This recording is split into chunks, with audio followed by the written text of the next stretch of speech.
Hi, y'all. It's Rick here with Uncommon Communion. Grateful that you're joining me on this Friday afternoon. I hope that it has been a good week for you. It's been a busy one for me. I haven't been able to record as many of these as I would like. That said, let's jump into this one as we always jump in with the affirmation, the recognition, and the leaning into the reality that we are always and everywhere in the holy presence of God and each other. So, you may remember that I think it was about a week or so ago, maybe a little longer than a week or so, I was talking about gentleness and gentle health. And I may have shared at that time, I'm not sure that if I did or not, that the way that I work the 12 steps and the way I worked it with my sponsor and the way I work it with sponsees in the 12 step program that I'm a part of is with this wonderful book, A Gentle Path Through the 12 Steps by Patrick Carnes, who is an expert, very well known and very highly esteemed in the field of recovery. And I was thinking about the importance of gentleness in this day and age. And lo and behold, I had a sign and I think a gift that came to me in one of the places that I really personally believe, and I have believed this for a long time, that God speaks clearly to me in this location. Now, when I tell you the location, you're going to probably, you might think it's a joke, but you could ask my wife, you can ask my kids. They will tell you, yes, indeed, when Rick or Dad, as they know me, goes to this place, he is drawn, compelled, pulled to this shelf. Yes, that's right. I am talking about a library and specifically the new bookshelf, right? Every library has one. The reason I love the new bookshelf so much is that a couple reasons. One is that you get to see at a glance the entire spectrum of the Dewey Decimal System lined up right there with the most recent works that people are putting into print, right? And many libraries that I go to, and I'm very blessed, and it is truly a blessing here in Central Ohio to have multiple libraries, excellent library branches and systems, not very far from where I live. I wish I had one I could walk to, but that is not the case. I can bike to one. But in the new bookshelf, again, everything is there, and you can get a glimpse very easily about what's on people's minds, what is going on in the culture, what are people thinking about and writing about. Being the whole Dewey Decimal, you can see everything across the range of, well, every book. I also use it especially with the 100s and the 200s. That's really where I zoom in on. And if you know the Dewey Decimal, the 100s are the philosophy, psychology, sociology, and then the 200s are religion. So those are easy to go to. I just start at the beginning of the shelf and work my way through, focusing on the ones and the twos. Well, all of this is just introduction to a book I found just the other day called Gentle. As soon as I saw that title, I was like, I got to take a look at this. It is called Gentle, Rest More, Stress Less, and Live the Life You Actually Want. So I will put a link to this in the chat in case this is something you would like to check out. I find it interesting, though, for a number of reasons. Because if somebody has written a book on it, and like so many books today, this comes from a website and a social an influencer who is doing podcasts and doing things in the digital world and then brings it to the print world. It means that there is a need for this, there is a demand for this. And it's kind of curious to me because you would think that there's no shortage of people out there who maybe are the opposite of relaxed, because that's really what her definition of gentleness is. She says here at the very beginning of the book what gentle is and isn't. Okay. And I'll just read you this. I'm not going to read much from the book, but I will read you this for a definition. Gentle is not a sacrifice, people pleasing, giving up, pretending that things are perfect, ignoring pain in ourselves or in our world. Gentle is the antidote to overwhelm, an invitation to choose consistency over intensity, easing through instead of pushing through, creating strength and stillness, putting yourself first, rejecting the old rules and creating your own.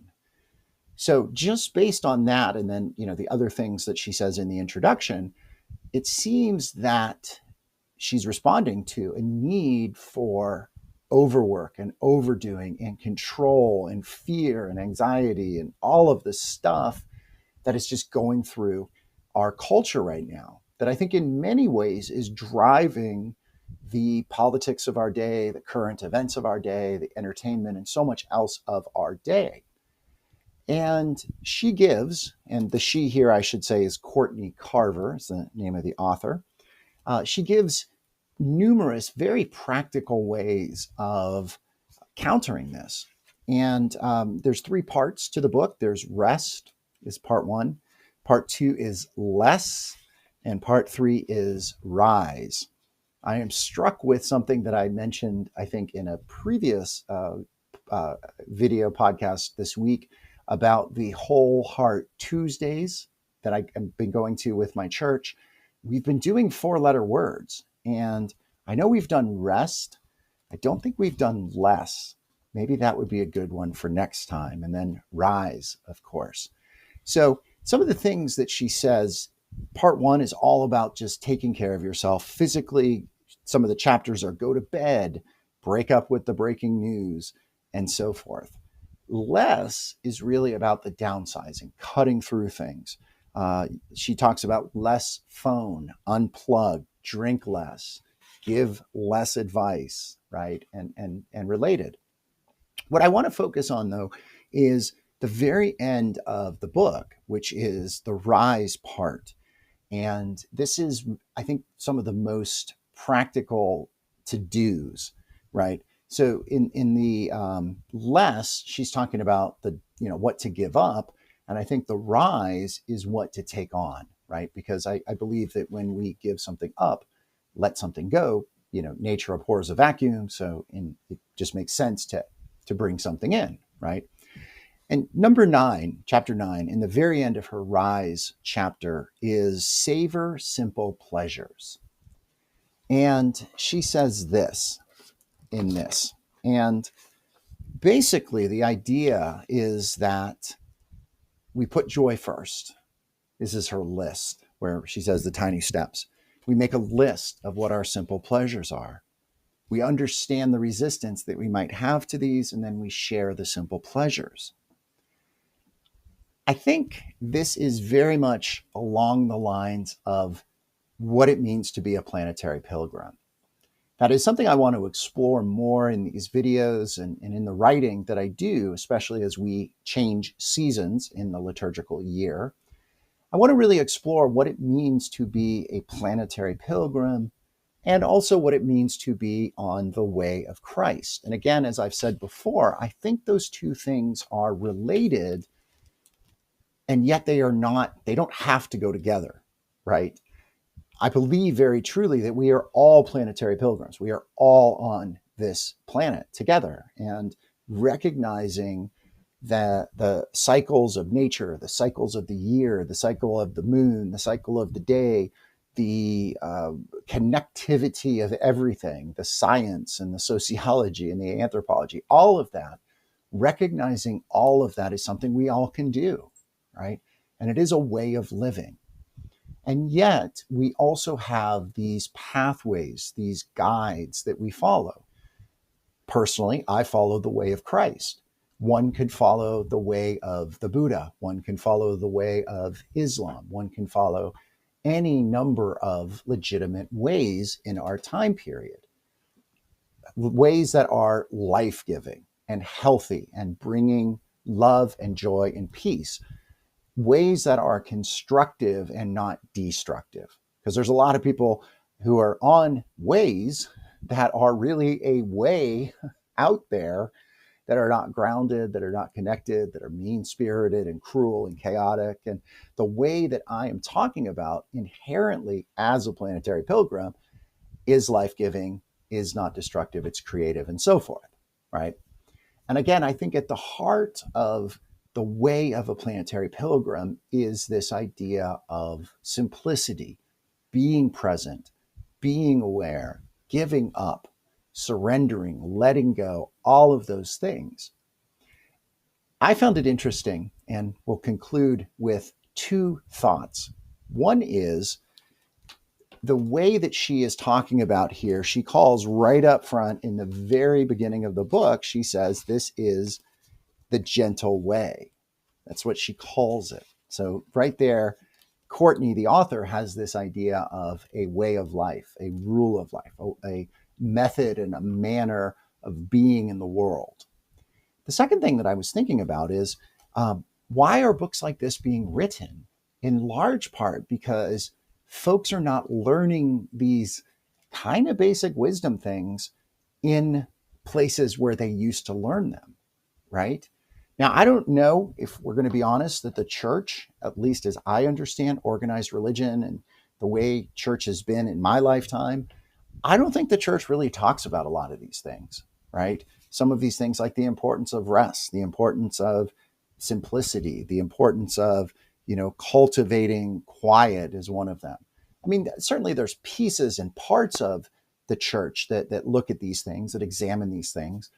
It's not the core of that, right? Because quite honestly, in many ways, the church, as I understand it, has been all about, what is ethereal, spiritual, and not what is practical and physical. Because I think we have missed that it is through the physical and the practical and the material that we are able to experience the spiritual and the ethereal and so forth, right? That is really where it is found.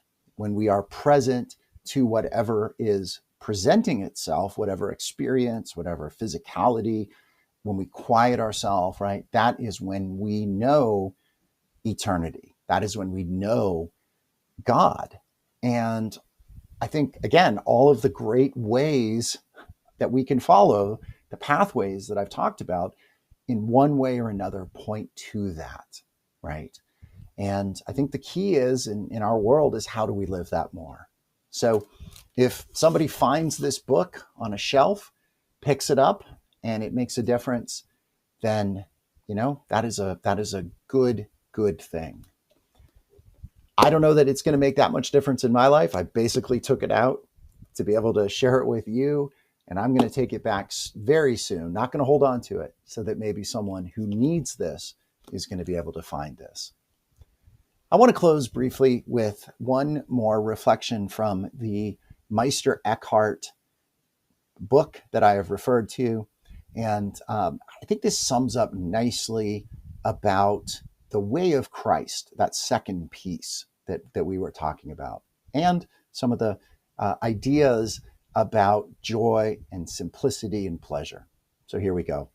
Just as the sun illumines the air and shines through it, but keeps its source for itself, so you pour all pleasure and every delight into every one of your creatures and into me. And yet you keep the root of pleasure and guard delight's essence in yourself, so that I might seek you as the everlasting source of what gives true pleasure and lasting delight. So we experience delight and joy and pleasure in this world, and it leads us to discover and wonder and find and experience the source, which is the Creator, which is the more, which is God. Again, thanks y'all for being here for a slightly longer one. Blessings and peace. Be gentle. Be well.